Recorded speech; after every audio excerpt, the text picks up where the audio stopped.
A kú déédé àsìkò yìí, àkójọpọ̀ ìròyìn ọ̀sẹ̀ la mú wá fún yín. Orúkọ tèmi ni Ọmágbémisọ́lá Ọmọlọ́rọ̀mádé.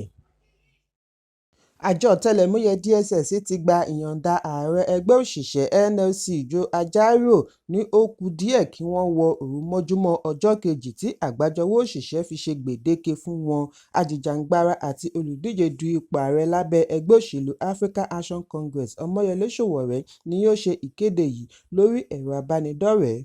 Ẹgbẹ́ òṣèlú PDP, NNPP, SDP, àjọ ará ìlú gbogbo wọn ni wọ́n bu ẹnu àtẹ́ lu ààrẹ Bọ́lá Tinubu lẹ́yìn tí àjọ ọ̀tẹlẹ̀múyẹ́ DSS fi ọwọ́ ṣìkún òfin mú Ajaero tí wọ́n tún ṣe ìkọlù sí ẹ̀ka iléeṣẹ́ SERAP ní Àbújá. Pápákọ̀ òfurufú Nnamdi Azikiwe ìlú Àbújá ni wọ́n ti mú Ajaero bí ó ṣe fẹ́ rin ìrìn àjò lọ United Kingdom fún ìpàdé àjọ olókoòwò. Kí Ajaero tó gba ìyọ̀ǹda ní ẹgbẹ́ òṣìṣẹ́ ti ní ìpàdé ìdákọ́ńkọ́ ní ìlú Àbújá bí wọ́n ti ń béèrè fún ìyọ̀ǹda Ajaero ní kíákíá. Bákan náà ni wọ́n darí gbogbo ẹ̀ka wọn kí wọ́n gbáradì fún ìyanṣẹ́lódì jákèjádò orílẹ̀-èdè. Ìgbìmọ̀ yìí fárígá wípé wọ́n gbọ́dọ̀ yọ̀ǹda Ajaero kí ó tó òru àti bọ́ sí ọjọ́ kejì 12 midnight. Bákan náà ni wọ́n pè fún ìdápadà owó jálá epo. Ẹgbẹ́ òṣìṣẹ́ ní gbogbo àwọn ẹgbẹ́ wọn káàkiri ẹ̀ka ará ìlú civil society gbogbo wọn ni wọ́n ti wà lójúlalákàn fi ń ṣọ́rí red alert bí wọ́n ti ṣe ìkìlọ̀ wípé àwọn kò ní lajú sílẹ̀ kí wọ́n tẹ ẹ̀tọ́ òṣìṣẹ́ mọ́lẹ̀ báṣubàṣu. Ọ̀pọ̀lọpọ̀ ènìyàn ni ó di olóògbé lẹ́yìn tí ọkọ̀ àjàgbé epo kan dúgbàmù ní ìjọba ìbílẹ̀ Àgàlè, ìpínlẹ̀ Niger. Ìṣẹ̀lẹ̀ yìí wáyé bí ọkọ̀ àjàgbé yìí ṣe forí sọ tírélà tó ń kó màálùú bọ̀ láti Wudil, ìpínlẹ̀ Kano lọ sí ìpínlẹ̀ Èkó. Adarí gbogbogbò fún àjọ alámòjútó ìṣẹ̀lẹ̀ pàjáwìrì ní ìpínlẹ̀ Niger, Nsema Abdullahi Baba Arabu fìdí ìṣẹ̀lẹ̀ yìí múlẹ̀. Ó ní ìṣẹ̀lẹ̀ ọ̀hún wáyé láàrin aago 12:30 òru mọ́júmọ́ ọjọ́ Àìkú lójúnà Lapai sí Àgàlè. Ọkọ̀ méjì mìíràn náà kọlu ìṣẹ̀lẹ̀ yìí. Ènìyàn 30 ni wọ́n kọ́kọ́ fìdí ẹ̀ múlẹ̀ wípé ó ti jọ́lọ́run nípè nígbà tí màálùú tó lé 50 jóná láàyè. Àjọ alámòjútó oúnjẹ àti egbògi NAFDAC ti ṣe ìkìlọ̀ fún ará ìlú lórí ríra omi mímu, ọṣẹ ìwẹ̀, pàfúùmù àti àwọn nǹkan mìíràn tí wọ́n ń pèsè láti ilé ìjọsìn Christ Mercy Land Deliverance Ministry wípé ayédèrú ni gbogbo wọn. Wòlíì Jeremiah Ọmọ́tófùfẹ́yìn ni olùdásílẹ̀ àti alákòóso ìjọ tí olú ìyá ìjọ wọn wà ní ìlú Ẹfúnrún, ìpínlẹ̀ Delta. Síwájú àkókò yìí ni awuyewuye ti bẹ́ sílẹ̀ lórí àwọn nǹkan èlò tí wọ́n ń pe orúkọ wọn ní omi ìyanu, ọṣẹ ìyanu, lẹ́yìn ẹ̀sùn tí ará ìlú ṣe wípé àwọn nǹkan èlò wọ̀nyí kò gba àṣẹ NAFDAC. Nínú àtẹ̀jáde tí adarí gbogbogbò fún àjọ NAFDAC Mojísọ́lá Adéyẹyẹ bu ọwọ́ lù ni wọ́n ti ṣe ìkìlọ̀ lórí ìjọ tí ó ń lo orúkọ NAFDAC tan ará ìlú. Nígbà tí adarí àjọ NAFDAC ní ìpínlẹ̀ ṣe àbẹ̀wò sí ilé ìjọsìn pé wọ́n ti ṣe alábàápàdé Head of Service HOS àti olórí ẹ̀ṣọ́ ní àwọn wọ̀nyí ṣẹ́kanlẹ̀ wípé àwọn kò pèsè omi tàbí ọṣẹ ìyanu pẹ̀lú gbogbo ẹ̀rí tí wọ́n fi síwájú wọn. Ní báyìí, àjọ NAFDAC ti iléeṣẹ́ Global Table Water pa tó ń bá wọn pèsè omi ìyanu lórí ẹ̀sùn ìlẹ̀dí àpò pọ̀ láti pèsè omi tí kò ní àkọọ́lẹ̀ sí iléeṣẹ́ NAFDAC bí wọ́n ti ń retí kí ilé ìjọsìn yìí jọ̀wọ́ ara wọn fún agbófinró fún ìwádìí. Ọ̀pọ̀ akẹ́kọ̀ọ́ káàkiri orílẹ̀-èdè ni wọ́n ti ń ṣe àmúlò ẹsẹ̀ yájú mọ́tò lọ ilé-ìwé látàrí àlékún owó epo tí ó ti mú owó ọkọ̀ gbówó lórí. Ọ̀pọ̀ iléèwé ni wọ́n wọlé padà fún sáà ètò ẹ̀kọ́ tuntun bí àwọn mìíràn ó ṣe wọlé ní ọ̀sẹ̀ yìí. Àlékún owó jálá epo ti pa kún ìṣòro ìdílé tí ó mú àwọn òbí mìíràn wá iléèwé fún àwọn ọmọ wọn nítòsí. Bákan náà ni àwọn ìjọba ìpínlẹ̀ mìíràn sún ọjọ́ ìpadàwọlé àwọn akẹ́kọ̀ọ́ síwájú látàrí owó ọkọ̀ tó lọ sókè. Igbákejì ààrẹ ìjẹta Àtíkù Abubakar ti rọ ìjọba ààrẹ Bọ́lá Tinubu àti àwọn agbófinró kí wọ́n darí agbára wọn sí ọ̀dọ̀ àwọn oníṣẹ́ ibi ìlú. Lórí ẹ̀rọ abánidọ́rẹ̀ẹ́ Facebook ní Àtíkù ti ṣe ẹ̀sùn wípé ìṣọwọ́ṣèjọba Tinubu ti wá kọjá ti ìgbà ológun. Èyí ń wáyé lẹ́yìn tí àjọ ọ̀tẹlẹ̀múyẹ́ DSS fi ọwọ́ ṣìkún òfin mú ààrẹ ẹgbẹ́ òṣìṣẹ́ Joe Ajaero ní pápákọ̀ òfurufú Nnamdi Azikiwe bí ó ṣe fẹ́ tẹkọ̀ létí lọ orílẹ̀-èdè United Kingdom láti bá wọn kópa nínú ìpàdé àjọ olókoòwò. Fún odidi ọjọ́ kan ni wọ́n fi Àjàrò sí àhámọ́. Bákan náà ni ó ní ìkọlù tí àjọ DSS ṣe sí iléeṣẹ́ SERAP náà ṣe lòdì sí àlàálẹ̀ ẹ̀tọ́ ọmọnìyàn àti ìdájọ́. Ẹgbẹ̀lẹ́gbẹ̀ àwọn olùgbé ìlú Maiduguri ni wọ́n ti di aláìnílélórí tí iléeṣẹ́ ọgbà ìwàtúnṣe rí ẹlẹ́wọ̀n 3 mú padà lẹ́yìn tí wọ́n já ọgbà ẹ̀wọ̀n tí 80% àwọn ẹranko ní ọgbà ẹranko Sandaki Yarima Park Zoo ṣègbè dànù bí ìpínlẹ̀ Borno ṣe ń kojú ẹ̀kún omi tí ó burú jùlọ láàrin 30 ọdún sẹ́yìn. Agbẹnusọ fún àjọ NEMA Manzo Ezekiel sọ fún akọ̀ròyìn wípé àwọn agbègbè kan tí òun mọ̀ tí ó ṣe wípé orí òkè ni wọ́n wà, gbogbo rẹ̀ ni wọ́n ti bọ́ sábẹ́ omi. Ó ní ọ̀pọ̀ ni ó ti há sábẹ́ omi, àwọn mìíràn ń sùn lọ́wọ́, wọ́n jí ni wọ́n lajú sábẹ́ omi. Àjọ alámòjútó ìṣẹ̀lẹ̀ pàjáwìrì ní ìpínlẹ̀ Borno ṣe àpèjúwe ìjàmbá yìí gẹ́gẹ́ bí èyí tó burú jáì. Ààrẹ Bọ́lá Tinubu fi ẹ̀dùn ọkàn rẹ̀ hàn sí ìjọba ìpínlẹ̀ àti ará ìlú, pàápàá jùlọ àwọn ẹbí tí wọ́n pàdánù ọ̀nà àtijẹ àti mu wọn sí ẹ̀kún omi, bí ó ti fi dá gómìnà Babagana Zulum lójú wípé ìjọba àpapọ̀ ti ṣetán àti fi ọwọ́ sowọ́pọ̀ pẹ̀lú wọn lórí ọ̀nà àti mú ayé rọrùn fún àwọn tí wọ́n ní ìjàmbá ẹ̀kún omi. Àjọ tó ń gbógun ti ìwà ìbàjẹ́ àti ìṣòwò ìlú kúmọkùmọ EFCC ti lérí láti fòpin sí ìlà tí àwọn adàlúrú ń bá gba owó jáde ní ilé ìfowópamọ́. Alága àjọ EFCC Ọlá Olúkóyèdé ni ó sọ àsọdájú yìí.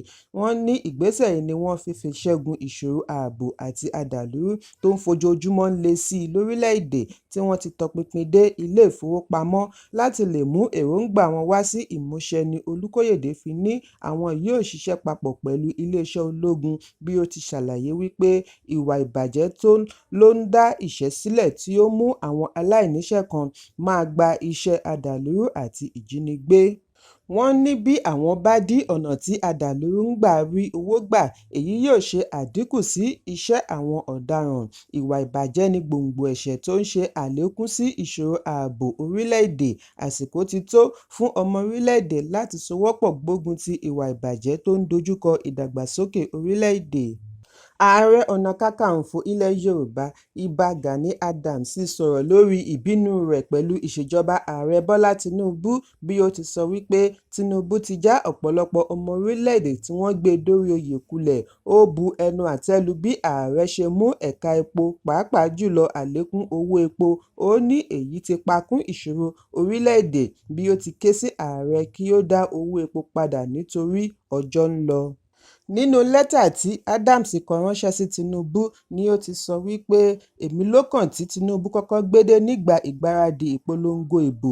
Ọ̀pọ̀ ọmọ orílẹ̀-èdè ni wọ́n rò wípé gẹ́gẹ́ bí ẹni tí ó ní òye lórí ìṣèjọba òde òní yóò ṣe dáadáa ju ààrẹ àná Muhammadu Buhari tí ó jẹ́ ológun lọ, tí ó mú ìṣẹ́wàlẹ̀ jìn láàrin ọmọ orílẹ̀-èdè. Adams ní òye rẹ̀ ti wá yé wa wípé àṣìṣe ńlá gbáà ni. Láì fi ọ̀rọ̀ sábẹ́ ahọ́n sọ, Tinubu ti já ọ̀pọ̀lọpọ̀ ọmọ orílẹ̀-èdè tí wọ́n ti rò wípé yóò jẹ́ mẹ̀sáyà tí àwọn ń retí kulẹ̀. Adams ní òun kọ lẹ́tà yìí nítorí ìdojúkọ pressure tí òun kojú lọ́wọ́ ẹgbẹ̀lẹ́gbẹ̀ mílíọ̀nù ọmọ orílẹ̀-èdè tí wọ́n ní ìgbàgbọ́ wípé òun kò fẹ́ bá ààrẹ sọ òtítọ́ ọ̀rọ̀ nítorí àwọn méjèèjì jẹ́ Yorùbá kan náà. Ààrẹ Ọ̀nà Kakanfò ní bí àwọn olùbádámọ̀ràn ààrẹ bá ń sọ fún un wípé kò séwu, òun fi gbogbo ẹnu sọ báyìí wípé ọ̀tá ààrẹ ni wọ́n jẹ́. Àlékún owó epo àti pàṣípààrọ̀ owó ilẹ̀ òkèèrè ti túbọ̀ mú ọrọ̀ ajé polúkúrúmuṣu sí i. Gani béèrè lọ́wọ́ ààrẹ wípé irúfẹ́ mínísítà epo wo ni ó jẹ́ 740 naira ní náírà sí dọ́là nínú oṣù karùn-ún ọdún tí ó kọjá, ṣùgbọ́n lónìí ó ti lé ní 1,600 naira.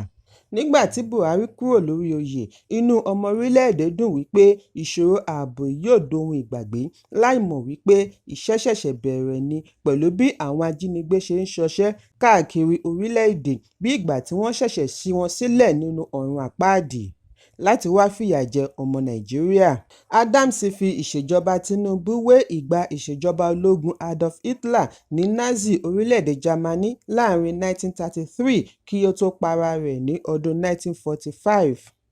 Ìgbìmọ̀ òṣìṣẹ́ fún ẹgbẹ́ òṣèlú Labour ti rọ National Security Adviser àti àjọ tó ń gbógun ti ìwà ìbàjẹ́ àti ìṣòwò ìlú kúmọkùmọ EFCC láti wá wọ́ọ̀dì Aisha Yesufu, Pásítọ̀ Ìtù Àìgbọ̀dà lọ, olùdíje du ipò ààrẹ ọdún 2023 Peter Obi àti adarí Afẹ́nifẹ́re lórí ẹ̀sùn ìṣòwò kúmọkùmọ nígbà ìpolongo ìbò ààrẹ ọdún 2023. Akọ̀wé ẹgbẹ́ Labour Àbáyọ̀mí Arábámbí ni ó pe ìpè yìí níbi ìpàdé pẹ̀lú àwọn akọ̀ròyìn tí ó wáyé ní ìlú Abẹ́òkúta, ìpínlẹ̀ Ògùn.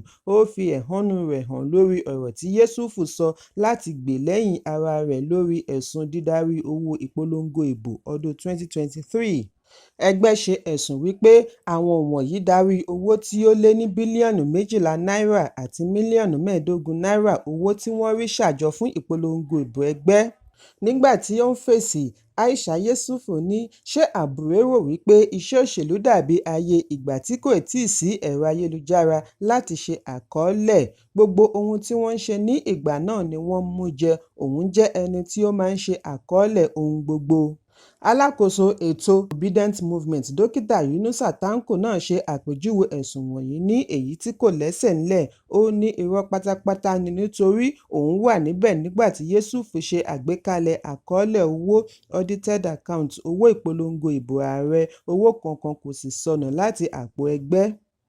Ìjọba ìpínlẹ̀ Èkó ti kéde èròǹgbà wọn láti ti afárá Èkó pa kí wọ́n sì darí ọkọ̀ sí ibòmíràn fún àtúnṣe iṣẹ́ pàjáwìrì tí Federal Ministry of Works fẹ́ ṣe. Iṣẹ́ yìí ni wọ́n ti pinnu láti bẹ̀rẹ̀ ní ọjọ́ Ajé tí ó ń bọ̀ ọ̀la, ọjọ́ 16 oṣù kẹsàn-án, fún ọ̀sẹ̀ 8 kí wọ́n tó ṣí padà ní ọ̀sẹ̀ kejì nínú oṣù kọkànlá. Kọmíṣánná fún ọkọ̀ ìrìnnà ní ìpínlẹ̀ Olúwaṣeun Ọ̀ṣínyẹmí ni ó mú ìkéde yìí wá nínú àtẹ̀jáde bí ó ti rọ àwọn awakọ̀ kí wọ́n ṣe àmúlò ojúnà mìíràn lákòókò tí àtúnṣe yìí bá ń lọ lọ́wọ́.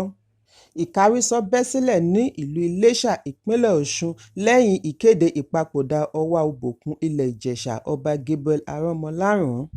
Nínú àtẹ̀jáde tí Aṣíwájú ilẹ̀ Ìjẹ̀ṣà Olóyè Yínká Fásùyì bu ọwọ́ lù ni wọ́n ti ṣe ìkéde ìpapòdà ọba tí ó lo ọdún 96 lórí èèpẹ̀ bí ó ti lo ọdún 42 lórí àpèrè. Àwọn èèyàn jàǹkànjàǹkàn láwùjọ ni wọ́n ti fi ọ̀rọ̀ ìbánikẹ́dùn wọn ránṣẹ́. Lára wọn ni Ààrẹ Bọ́lá Tinubu, Gómìnà ìpínlẹ̀ Ọ̀ṣun Adémọ́lá Adélékè, Ààrẹ ìjẹta Olúṣẹ́gun Ọbásanjọ́, Igbákejì Ààrẹ ìjẹta Àtíkù Abubakar àti bẹ́ẹ̀ bẹ́ẹ̀ lọ.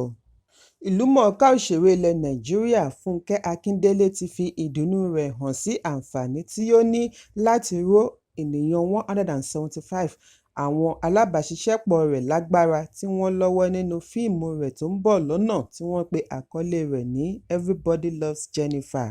Lórí ẹ̀rọ abánidọ́rẹ̀ẹ́ Instagram ni Akíndélé ti ṣe àfihàn yìí bí ó ti ní tìkára òun ni òun kó owó fíìmù ọ̀hún sílẹ̀, bí ó ti ṣe àfihàn ìwúrí rẹ̀ láti pèsè alábàáṣiṣẹ́ tó dáńgájíá. Bákan náà ni ó mọ rírì ìbáṣepọ̀ rẹ̀ pẹ̀lú àwọn ará orílẹ̀-èdè Ghana tí wọ́n wà lára ikọ̀ rẹ̀, bí ó ti tẹnumọ́ àfojúsùn rẹ̀ láti ró ìran tó ń bọ̀ náà ní agbára. Adarí ikọ̀ fún ẹgbẹ́ agbábọ́ọ̀lù Nàìjíríà NFF Austin Eguavoen ti sẹ́ wípé òun kò tíì jọ̀wọ́ ipò òun gẹ́gẹ́ bí adelé akọ́nimọ̀ọ́gbá fún ikọ̀ Super Eagles lẹ́yìn ìdíje méjèèjì 2025 AFCON qualifiers tako Benin Republic àti Rwanda. Níbi ìfọ̀rọ̀wánilẹ́nuwò pẹ̀lú akọ̀ròyìn bí ó ṣe dé sí pápákọ̀ òfurufú Nnamdi Azikiwe ìlú Àbújá ni Eguavoen ti sọ wípé ó ṣeni láàánú wípé àwọn kan a máa ṣàdédé gbé ìròyìn ohun tí kò ṣẹlẹ̀. Ó ní òun sì ń ṣe ìṣàkóso Super Eagles lọ́wọ́lọ́wọ́. Kókó ní ìwé ìròyìn tòní kò ní jù báyìí lọ. Ẹ pàdé mi ní ọjọ́ Ajé Monday fún àkọ́tún ìròyìn. Kí a tó lọ, ẹ má ṣaláì fi àkíyèsí yín ránṣẹ́ kí ẹ sì bá wa subscribe sójúnà wa lórí YouTube kí kókó ní ìwé ìròyìn lè máa tẹ̀ yín lọ́wọ́ ní kíákíá.